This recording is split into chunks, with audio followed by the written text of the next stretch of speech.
तो दोस्तों wrestling super धमाल में आपका स्वागत है। बैड ब्लड के मेन इवेंट में रोमन रेंस और कोडी रोड्स ने टीम बनाकर सोलो सिकोआ और जेकब फाटू का सामना किया। हील सुपरस्टार्स ने मुकाबले में रोमन रेंस और कोडी रोड्स को अच्छी फाइट दी और वो बाकी ब्लड लाइन मेंबर्स से मदद लेते हुए भी दिखाई दिए। इसके बाद जिमी ऊसो ने वापसी करते हुए टोंगा ब्रदर्स पर अटैक किया। जल्द ही रोमन रेंस ने सोलो सिकोआ को स्पीयर देकर पिन करते हुए मुकाबला जीत लिया। दोस्तों इस वीडियो में हम ऐसे 4 कारणों का जिक्र करने वाले हैं कि क्यों रोमन रेंस और कोडी रोड्स ने WWE बैड ब्लड में सोलो सिकोआ और जेकब फाटू को हराया। दोस्तों इसलिए वीडियो के अंत तक बने रहें और अगर आप चैनल पर नए हैं चैनल को सब्सक्राइब करें। दोस्तों अगर सब्सक्राइब किया है तो सब्सक्राइब करने के बाद ऑल पर क्लिक करें ताकि जो भी वीडियो यहां पर अपलोड हो सीधा आपके पास नोटिफिकेशन के तौर पर पहुंच जाए। तो चलिए दोस्तों बात करते हैं सबसे पहले कारण का। पहला कारण है दोस्तों रोमन रेंस का WWE में रिटर्न मैच। आपको बता दें दोस्तों कि रोमन रेंस रेसलमेनिया 40 नाइट 2 में कोडी रोड्स के हाथों अनडिस्प्यूटेड WWE चैंपियनशिप हार गए थे।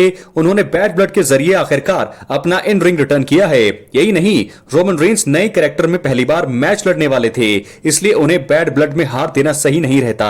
रोमन रेंस मौजूदा समय में फैंस के बीच बेबी फेस के रूप में काफी लोकप्रिय हो चुके हैं। कोडी रोड्स भी फैन फेवरेट सुपरस्टार हैं। दर्शकों को भी बैड ब्लड में कंपनी के 2 बड़े बेबी फेस सुपरस्टार्स का हारना पसंद नहीं आता और वो इस चीज को लेकर कंपनी पर निशाना साध सकते थे, इसलिए यह था पहला कारण। अब हम बात करेंगे दूसरे कारण का।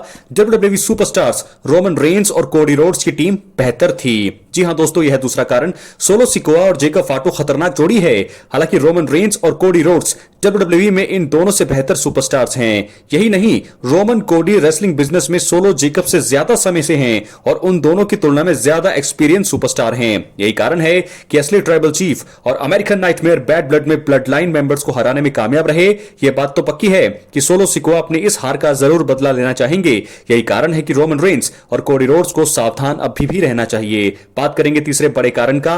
दोस्तों WWE बैड ब्लड 2024 में जिमी ऊसो की वापसी बेकार चली जाती अगर टीम हार जाती। जी हां दोस्तों, जैसा कि हमने बताया कि जिमी ऊसो ने बैड ब्लड में टोंगा ब्रदर्स पर अटैक किया था। बता दें सोलो सिकोआ जिमी को वापसी करते हुए देखकर हक्के बक्के रह गए थे।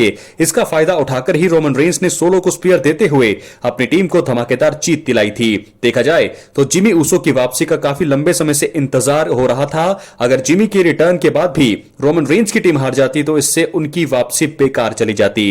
देखा जाए तो ये ऊसो का रिटर्न कराने का काफी बेकार तरीका होता, तो ऐसे में ये जीत जरूरी थी, इसलिए जिमी ऊसो की वापसी धमाकेदार रही। बात करेंगे चौथे और आखिरी सबसे बड़े कारण का। WWE बैड ब्लड में दोस्तों द रॉक की वापसी का सेंस बनाने के लिए। जी हां दोस्तों बिल्कुल, सोलो सिकोआ की नई ब्लड लाइन के पीछे शायद द रॉक का हाथ है। बैड ब्लड में रॉक की वापसी के जरिए यह चीज काफी हद तक साफ हो गई। अगर solo Sikoa Jacob फाटू bad blood में रोमन रेंस और कोडी रोड्स को हरा देते तो दिग्गज की टीवी पर वापसी करने की जरूरत ही नहीं पड़ती। हालांकि रोमन रेंस ने बैड ब्लड में न केवल सोलो सिकोआ और जेकब फाटू को हराया बल्कि वो मुकाबले के बाद जिमी ऊसो के साथ मिलकर ब्लड लाइन की हालत खराब करते हुए भी दिखाई दिए। द रॉक को यह चीज पसंद नहीं आई है। शायद यही कारण है कि उन्होंने शो खत्म होने से पहले चौंकाने वाली वापसी करी। यही नहीं, फाइनल बॉस ने रिटर्न के बाद बेबी फेस स्टार्स को इशारे से, आपको बता दें कि उन्होंने 3 उंगलियों के इशारे किए थे, आप देख सकते हैं, धमकी भी दी। तो ये धमकी क्या कोडी रोड्स के लिए ही है या फिर रोमन रेंस के लिए भी, ये देखने वाली बात होगी। क्या है आपकी राय अपने कमेंट बॉक्स में जरूर दें। तो दोस्तों 4 कारण हमने आपको बता दिए हैं कि क्यों रोमन रेंस कोडी रोड्स की जोड़ी ने जेकब फाटू और सोलो सिकोआ को हराया। क्या है आपकी राय अपनी राय जरूर दें। अब हम दोस्तों रुक करेंगे अगली स्टोरी की तरफ जो जुड़ी है सीएम पंक और ड्रू मैकिंटायर के खतरनाक हेल इन अ सेल मुकाबले से। तो दोस्तों बैड ब्लड 2024 में ड्रू मैकिंटायर और सीएम पंक के बीच खतरनाक हेल इन अ सेल मुकाबला देखने को मिला। दोनों ने फैंस को तगड़ा मुकाबला दिया। फैंस ने भी सीएम पंक और ड्रू मैकिंटायर का खास अंदाज में समर्थन किया। The best in the world यानी कि सीएम पंक ने अंत में जीत हासिल की। अब सीएम पंक ने ड्रू मैकिंटायर के साथ चल रही लंबी राइवलरी में 2-1 से बढ़त हासिल कर ली है। हालांकि इस बार हुए मुकाबले का अंत देखकर किसी ने नहीं सोचा था कि सीएम पंक जीत हासिल कर लेंगे, क्योंकि उन्होंने जबरदस्त प्रदर्शन करते हुए सभी को हैरान कर दिया। खैर इस वीडियो में दोस्तों हम कुछ कारणों के बारे में बात करेंगे कि क्यों सीएम पंक को बैड ब्लड में मैकिंटायर के खिलाफ शानदार जीत मिली है, इसलिए वीडियो के अंत तक आप बने रहें। सबसे पहला कारण यह है कि सीएम पंक को अपनी पहली फ्यूड जीतने की सबसे ज्यादा जरूरत थी। सीएम पंक ने पिछले साल सर्वाइवर सीरीज वॉर गेम्स में WWE में वापसी की थी।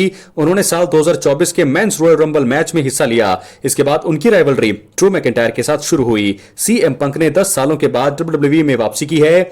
इसी वजह से ड्रू मैकिंटायर के साथ फ्यूड उनके और कंपनी के लिए काफी जरूरी थी। ये एक मजबूत कारण है कि WWE ने मैकिंटायर को हराने के लिए सीएम पंक जैसे मेगा मेगा बेबी फेस को बुक किया। ये जीत न केवल सीएम पंक को बड़े सुपरस्टार के रूप में स्थापित करेगी, बल्कि उन्हें रॉ में आगे बढ़ने के लिए आत्मविश्वास भी देगी। यह था सबसे पहला बड़ा कारण। बात करेंगे दूसरे कारण का। गुंथर और सेथ रॉलिंस के साथ संभावित राइवलरी के लिए WWE बैड ब्लड में सीएम पंक की जीत सबसे ज्यादा जरूरी थी।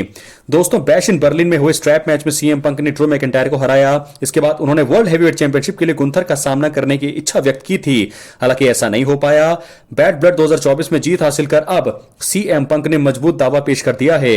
वो आराम से गुंथर को चैलेंज कर सकते हैं। अगर WWE को लगता है कि सीएम पंक अभी भी गुंथर को चुनौती देने के लिए सक्षम नहीं है, तो सेथ रॉलिंस के साथ राइवलरी भी इंतजार में है। जब से सीएम पंक ने वापसी की है, उनकी रॉलिंस के साथ कई बार टकराव हुआ है।